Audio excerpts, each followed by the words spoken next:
नमस्कार। आकाशवाणी से समाचार संध्या के साथ मैं लवली निगम।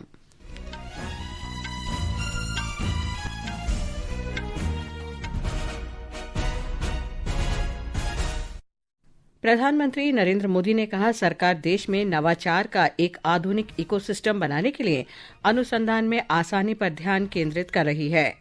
बिहार विधानसभा चुनाव में एनडीए और महागठबंधन के शीर्ष नेता मतदाताओं को लुभाने के लिए अंतिम प्रयास में जुटे। पहले चरण का प्रचार कल समाप्त हो जाएगा। राजस्थान के जयपुर में सीकर रोड पर एक तेज रफ्तार डंपर ट्रक के कई वाहनों से टकराने से 14 लोग मारे गए। भारत ने अफगानिस्तान में भूकंप के कारण हुई जनहानि पर शोक व्यक्त किया। भूकंप में मृतकों की संख्या 20 तक पहुंची। प्रभावित लोगों को दवाइयां सहित राहत सामग्री भेजी। और भारतीय ओलंपिक संघ ने एशिया युवा खेलों में असाधारण प्रदर्शन के लिए खिलाड़ियों और कोचों के लिए नकद पुरस्कारों की घोषणा की।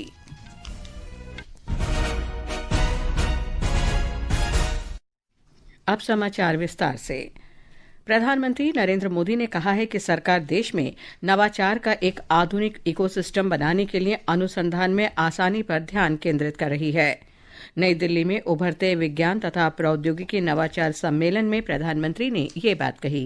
भारत में इनोवेशंस का आधुनिक इकोसिस्टम बने, इसके लिए हम ईज ऑफ डूइंग रिसर्च पर भी फोकस कर रहे हैं। इस दिशा में हमारी सरकार ने फाइनेंशियल रूल्स और प्रोक्योरमेंट पॉलिसी में भी कई रिफॉर्म्स किए हैं। हमने रेगुलेशन, इंसेंटिव और सप्लाई चेन्स में भी रिफॉर्म्स किए ताकि प्रोटोटाइप जल्दी से लैब से निकलकर मार्केट तक पहुंचे।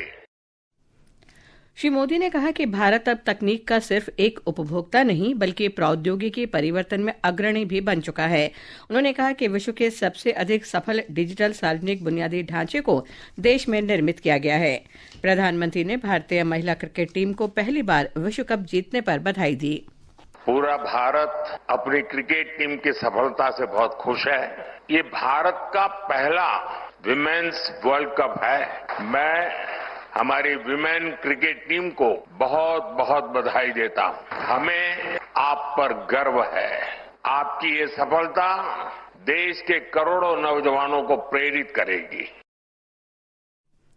राष्ट्रपति द्रौपदी मुर्मू ने आज उत्तराखंड राज्य विधानसभा के विशेष सत्र को संबोधित किया। उन्होंने राज्य के सभी निवासियों और विधायकों को बधाई देते हुए पिछले 25 वर्ष में उत्तराखंड की उल्लेखनीय उपलब्धियों की सराहना की। इलेक्ट्रॉनिक्स तथा सूचना प्रौद्योगिकी मंत्री अश्विनी वैष्णव ने आज गांधीनगर में उच्च स्तरीय बैठक में गुजरात की प्रमुख सेमीकंडक्टर और डिस्प्ले निर्माण परियोजनाओं की प्रगति का आकलन किया। श्री वैष्णव ने कहा कि भारत की पहली पूर्ण रूप से कार्यात्मक सेमीकंडक्टर चिप की समय पर उपलब्धता केंद्र और राज्य सरकारों का साझा दायित्व है। बैठक के बाद केंद्रीय मंत्री ने अहमदाबाद में हाई स्पीड रेलवे स्टेशन स्थल का दौरा कर अहमदाबाद रेलवे स्टेशन के कार्य प्रगति की समीक्षा की। श्री वैष्णव ने कहा कि हाई स्पीड रेल यानी बुलेट ट्रेन के स्टेशन लगभग तैयार हैं। हाई स्पीड रेल का बुलेट ट्रेन का स्टेशन भी बनके करीब करीब तैयार हुआ है। बुलेट ट्रेन का स्टेशन और अहमदाबाद स्टेशन दोनों पूरे के पूरे इंटीग्रेट हो जाएंगे। 3 नए प्लेटफॉर्म अहमदाबाद स्टेशन में निकल रहे हैं। 10 नंबर प्लेटफॉर्म वाली साइड में 3 नए प्लेटफॉर्म होने से अहमदाबाद स्टेशन की कैपेसिटी भी बढ़ जाएगी। ये समाचार आकाशवाणी से प्रसारित किए जा रहे हैं। ताज़ा समाचार जानने के लिए आप हमारे social media handle X@AIR news Hindi को फॉलो कर सकते हैं। बिहार विधानसभा चुनाव में एनडीए और महागठबंधन के शीर्ष नेता मतदाताओं को लुभाने के लिए अंतिम प्रयास में जुटे हैं। पहले चरण का प्रचार कल समाप्त हो जाएगा। मतदान 6 नवंबर को होगा। प्रधानमंत्री और भाजपा के वरिष्ठ नेता नरेंद्र मोदी ने कटिहार में एक रैली में कहा कि महागठबंधन के नेताओं के कार्यकाल में दशकों तक बिहार दयनीय स्थिति में रहा है और उनके एजेंडे में विकास कभी नहीं हुआ। उन्होंने कहा कि नीतीश कुमार के नेतृत्व में एनडीए ने सुशासन दिया है और राज्य में विकास हुआ है। नीतीश जी के नेतृत्व में एनडीए ने बिहार को सुशासन दिया, विकास दिया। जंगल राज में जहां निराशा थी, हताशा थी, वहीं सुशासन में नए सपने हैं, नए संकल्प है। लोगों का हम पर अटूट भरोसा है कि एनडीए सरकार ही आपकी आकांक्षा पूरी कर सकती है। पटना में राष्ट्रीय जनता दल के प्रमुख लालू प्रसाद यादव ने बताया कि प्रचार बहुत अच्छा चल रहा है। चुनाव प्रचार अच्छा चल रहा है, गठबंधन जीतेगा। भीड़ बहुत भीड़ है, जनता का प्यार तेजस्वी को मिलेगा। हमारे संवाददाता ने बताया है कि विभिन्न दलों के स्टार प्रचारक लगातार रैलियां और रोड शो कर रहे हैं। भाजपा के वरिष्ठ नेता और केंद्रीय गृह मंत्री अमित शाह ने शिवहर और सीतामढ़ी में कहा कि केंद्र सरकार बिहार में बाढ़ की समस्या के निदान के प्रति गंभीर है, इसलिए कोसी मेची परियोजना शुरू की गई है। इससे किसानों को सिंचाई की सुविधा मिलेगी। कांग्रेस के अध्यक्ष मल्लिकार्जुन खड़गे ने वैशाली जिले के राजापाकर में एक जनसभा में आरोप लगाया कि बिहार में एनडीए 1 करोड़ से अधिक नौकरियां देने की बात कर रही है, लेकिन प्रधानमंत्री नरेंद्र मोदी और मुख्यमंत्री नीतीश कुमार दोनों नेताओं को यह बताना चाहिए कि दोनों ने 11 वर्ष के कार्यकाल और 20 वर्ष के कार्यकाल में कितने लोगों को नौकरियां दी हैं। राष्ट्रीय जनता दल के नेता तेजस्वी प्रसाद यादव ने पटना के फतुहा में एक जनसभा को संबोधित करते हुए कहा कि यह चुनाव महागठबंधन की सरकार बनाने का चुनाव है। समाजवादी पार्टी के अध्यक्ष अखिलेश यादव ने महागठबंधन के पक्ष में चुनाव प्रचार किया। धर्मेंद्र कुमार राय, आकाशवाणी समाचार, पटना। निर्वाचन आयोग ने बिहार विधानसभा चुनावों और राज्यों तथा केंद्र शासित प्रदेशों के उपचुनावों में अब तक 100 करोड़ रुपए से अधिक मूल्य के अवैध प्रलोभन जब्त किए हैं। इनमें लगभग 9 करोड़ रुपए नकद, 42 करोड़ रुपए की शराब, 24 करोड़ रुपए के नशीले पदार्थ और 26 करोड़ रुपए के अन्य सामान शामिल हैं। भाजपा ने निर्वाचन आयोग से पश्चिम बंगाल में मतदाता सूची के विशेष गहन पुनरीक्षण से संबंधित दस्तावेजों की सूची की समीक्षा और सत्यापन का आग्रह किया है। पार्टी नेता अमित मालवीय के नेतृत्व में आज एक प्रतिनिधि मंडल ने नई दिल्ली में निर्वाचन आयोग के अधिकारियों के साथ बैठक में यह अनुरोध किया। श्री मालवीय ने कहा कि राज्य में विशेष गहन पुनरीक्षण के लिए पंजीकृत कई दस्तावेज अवैध रूप से हासिल किए गए हैं और पूरी तरह से अवैध हैं।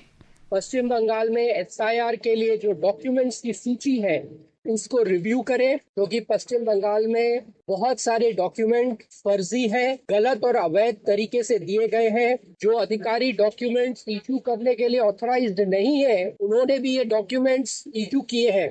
इलेक्शन कमीशन से ये मांग करी है कि वो जो डॉक्यूमेंट सबमिट होते हैं उनकी उपयुक्त अधिकारियों द्वारा वेरिफिकेशन करवाएं। कांग्रेस सांसद शशि थरूर ने भारतीय राजनीति में परिवारवाद के प्रचलन की कड़ी आलोचना की है। श्री थरूर ने मलयालम अखबार के एक लेख में कहा कि अब समय आ गया है कि राजनीतिक नेतृत्व में पारिवारिक पृष्ठभूमि की जगह योग्यता पर भरोसा किया जाना चाहिए। उन्होंने कहा कि जब तक भारतीय राजनीति एक पारिवारिक उद्यम के रूप में चलती रहेगी, तब तक लोकतंत्र की सच्ची भावना प्राप्त नहीं की जा सकती। केंद्र सरकार ने ओडिशा के ग्रामीण स्थानीय निकायों के 15वें वित्त आयोग के अनुदान के अंतर्गत 444 करोड़ रुपए से अधिक की राशि जारी की है। पंचायती राज मंत्रालय ने बताया कि 20 जिला पंचायतों, 296 ब्लॉक पंचायतों और 6000 ग्राम पंचायतों के लिए 342 करोड़ रुपए से अधिक की संयुक्त अनुदान राशि की दूसरी किस्त वितरित कर दी गई है। नरेंद्र मोदी सरकार द्वारा 22 सितंबर को शुरू किए गए जीएसटी उत्सव के अंतर्गत लागू की गई संशोधित जीएसटी दरों से देश भर के कई क्षेत्रों में लोगों को लाभ हो रहा है। हमारे संवाददाता ने बताया है कि ये सुधार आवास क्षेत्र में मददगार साबित हो रहे हैं। नए जीएसटी सुधारों के अंतर्गत सरकार ने आवास और निर्माण क्षेत्र को बड़ी राहत दी है। नए कर ढांचे में सरकार ने प्रमुख निर्माण सामग्री और सेवाओं पर जीएसटी दरें घटाकर 28% से 18% कर दी हैं। कर सुधारों के बाद अब संगमरमर और ग्रेनाइट ब्लॉकों पर 12% की जगह केवल 5% जीएसटी लग रहा है। इसी तरह सैंडलाइम ईंटों पर भी कर की दर 12% से घटाकर 5% कर दी गई है। एक दुकानदार विनोद कुमार ने इन सुधारों की सराहना करते हुए कहा कि टैक्स में कमी होने से ईंट और सीमेंट सहित निर्माण सामग्रियां सस्ती हो गई हैं। जीएसटी कम करने से व्यापारियों में हर्ष का माहौल फैला हुआ है। तो इसमें मोरंग, सीमेंट, बालू वो जो है हमको अब पहले से सस्ते दर में मिल रही है, जिससे हमको अपने मकान और दुकान को बनाने में बहुत आराम मिल रहा है। सरकार की पहल बहुत अच्छी है। नए जीएसटी सुधारों और बुनियादी ढांचे को अधिक किफायती बनाने के साथ साथ एमएसएमई को सशक्त करने, नए जीएसटी सुधार घरों और बुनियादी ढांचे को और अधिक किफायती बनाने के साथ साथ एमएसएमई को सशक्त करने, रोजगार सृजित करने और बुनियादी ढांचे में निजी निवेश को गति देने में महत्वपूर्ण भूमिका निभा रहे हैं। समर्थ और रोहन के साथ सकलैन अख्तर, आकाशवाणी समाचार, दिल्ली। राजस्थान में जयपुर में डंपर दुर्घटना में मरने वालों की संख्या 14 हो गई है। गंभीर रूप से घायल 5 लोगों का जयपुर के सवाई मानसिंह अस्पताल में इलाज चल रहा है। आज सुबह सीकर रोड पर एक तेज रफ्तार डंपर ट्रक अनियंत्रित होकर कारों और मोटरसाइकिलों सहित कई वाहनों से टकरा गया। राष्ट्रपति द्रौपदी मुर्मू, उपराष्ट्रपति सीपी राधाकृष्णन और प्रधानमंत्री नरेंद्र मोदी ने दुर्घटना पर शोक व्यक्त किया है। प्रधानमंत्री मोदी ने प्रत्येक मृतक के परिजनों को प्रधानमंत्री राष्ट्रीय राहत कोष से 2-2 लाख रुपए और घायलों को 50-50 हजार रुपए की अनुग्रह राशि देने की घोषणा की है। ये समाचार हमारी वेबसाइट www.newsonair.gov.in और हमारे न्यूज़ ऑन एआईआर ऐप पर भी उपलब्ध हैं। उत्तरी अफगानिस्तान में कल रात 6.3 की तीव्रता के शक्तिशाली भूकंप में 20 लोगों की मौत हो गई और 500 से अधिक घायल हो गए। विदेश मंत्री सुब्रमण्यम जयशंकर ने कहा है कि अफगानिस्तान के भूकंप प्रभावित क्षेत्रों के लिए राहत सामग्री भेजी गई है। विदेश मंत्री ने अफगानिस्तान के विदेश मंत्री आमिर खान मुत्तकी से बातचीत में द्विपक्षीय संबंधों की प्रगति पर भी चर्चा की। भारत न्यूजीलैंड मुक्त व्यापार समझौते FTA के लिए चौथे दौर की वार्ता आज न्यूजीलैंड के ऑकलैंड में शुरू हुई। यह समझौता वस्तुओं और सेवाओं के व्यापार सहित प्रमुख क्षेत्रों पर केंद्रित है। मंत्रालय ने कहा है कि दोनों पक्ष लंबित मुद्दों पर सहमति बनाने और FTA को शीघ्रता से लागू करने की दिशा में काम कर रहे हैं। वाणिज्य और उद्योग राज्य मंत्री जितेंद्र प्रसाद ने कहा है कि उभरते भू राजनीतिक और भू आर्थिक परिवेश में भारत और यूरोपीय संघ के बीच संबंध पहले से अधिक महत्वपूर्ण हो गए हैं। श्री प्रसाद संयुक्त समिति की 19वीं बैठक के लिए रोमानिया की आधिकारिक यात्रा पर हैं। श्री प्रसाद ने रोमानिया के श्रम, परिवार, युवा और सामाजिक एकजुटता मंत्री पेट्रे फ्लोरिन मनोले के साथ कौशल आधारित गतिशीलता पर चर्चा की। सरकार ने सोशल मीडिया पर प्रसारित एक AI वीडियो का खंडन किया है। इसमें दावा किया गया था कि प्रधानमंत्री नरेंद्र मोदी ने एक निवेश मंच पेश किया है जो 21,000 रुपए के निवेश पर 3.5 लाख रुपए प्रतिमाह का वादा करता है। पत्र सूचना कार्यालय की तथ्य जांच इकाई ने बताया कि इनसाइट इंडिया नामक एक Facebook page quantum investment platform का प्रचार करते हुए एक विज्ञापन चला रहा है। इकाई ने कहा कि प्रधानमंत्री या सरकार द्वारा ऐसी कोई योजना शुरू या समर्थित नहीं की गई है। खेल मंत्री मनसुख मांडविया ने कहा है कि 7 नवंबर को भारतीय हॉकी के 100 वर्ष पूरे होने पर देश भर में बड़ी संख्या में हॉकी टूर्नामेंट आयोजित किए जाएंगे। नई दिल्ली में डॉक्टर मांडविया ने कहा कि इस पहल का उद्देश्य देश में खेल संस्कृति को बढ़ावा देना है। 100 साल में हॉकी ने देश को गौरव भी दिलवाया है, देश को सम्मान भी दिलवाया है और 7 नवंबर को सारे देश में 550 से अधिक डिस्ट्रिक्ट में 1400 से अधिक हॉकी टूर्नामेंट का आयोजन करा जाएगा ताकि देश में हॉकी के प्रति व्यापक अवेयरनेस हो, देश के युवा हॉकी को देखे, समझे, हॉकी के इतिहास से परिचित हो और भविष्य को गढ़े। इस अवसर पर नई दिल्ली के मेजर ध्यानचंद स्टेडियम में केंद्रीय मंत्री एकादश और हॉकी इंडिया की मिक्स्ड एकादश के बीच आधे घंटे का मैच भी खेला जाएगा। भारतीय ओलंपिक संघ ने एशियाई युवा खेलों में असाधारण प्रदर्शन के लिए खिलाड़ियों और कोचों को नकद पुरस्कार देने की घोषणा की है। बहरीन में एशियाई युवा खेलों में स्वर्ण पदक विजेता खिलाड़ियों को 5 लाख, रजत पदक जीतने वाले को 3 लाख और कांस्य पदक विजेताओं को 2 लाख रुपए की राशि दी जाएगी। पुरुष और महिला कबड्डी टीमों को 10-10 लाख रुपए मिलेंगे। पदक विजेता खिलाड़ियों के कोचों को भी 1-1 लाख रुपए दिए जाएंगे। आकाशवाणी का समाचार सेवा प्रभाग आज रात 9:30 बजे फोन इन कार्यक्रम पब्लिक स्पीक में बैंकिंग कानून संशोधन अधिनियम 2025 1 नवंबर से प्रभावी महत्वपूर्ण परिवर्तनों पर परिचर्चा प्रसारित करेगा। भारतीय बैंकिंग और वित्त संस्थान के जोनल प्रमुख और पूर्व वरिष्ठ banking professional professor Narendra Kumar Bhasin श्रोताओं के प्रश्नों के जवाब देंगे। टेलीफोन नंबर 011231048 और 011237117 पर प्रश्न पूछे जा सकते हैं। अंत में मुख्य समाचार एक बार फिर।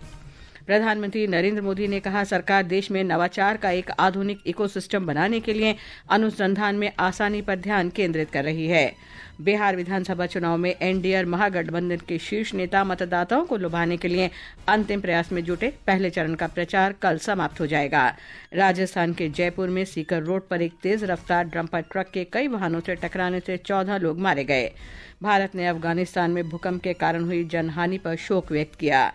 इसके साथ ही समाचार संध्या का ये अंक समाप्त हुआ। नमस्कार।